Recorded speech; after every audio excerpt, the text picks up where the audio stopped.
danes je petek, 6. oktober, kar pomeni, da odštevamo do novembra, ko bo tudi se začel zares nov način obračunavanja elektrike. Ne? Tako napovedujejo. Ne? Ja, ne moramo samo o lepem govoriti, ker življenje žal ni samo lepo. Pač mali kalkulator boš mogel imeti, oziroma veliki urnik napisan, kdaj kaj lahko, kdaj je kaj najboljše, ogromno različnih pasosov.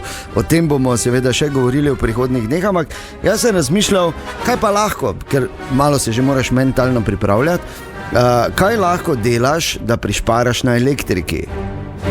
Odgovor, ki je nič povezanega z elektriko, tako. Ampak kaj točno, pa sem pripravil en top 5. Dejanovih top 5.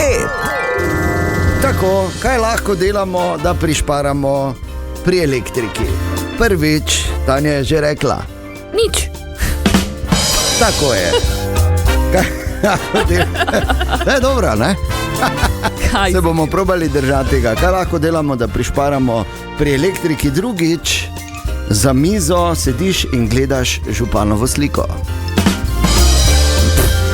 Kaj lahko delaš, da prišparaš na elektriki? Tretjič, za mizo sediš in gledaš podžupanovo sliko, če je še podžupan. Kaj lahko delaš, da prišparaš pri elektriki? Četrtič, probaš ženino perilo.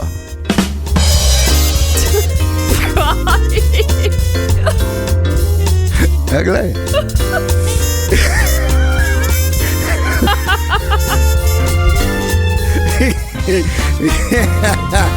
In kaj lahko delaš, da prišparaš na elektriki, oziroma pri elektriki? Petič, sediš za mizo in si rečeš, danes pa mi bo uspelo, da se z jezikom dotaknem komolca. Hvala lepa.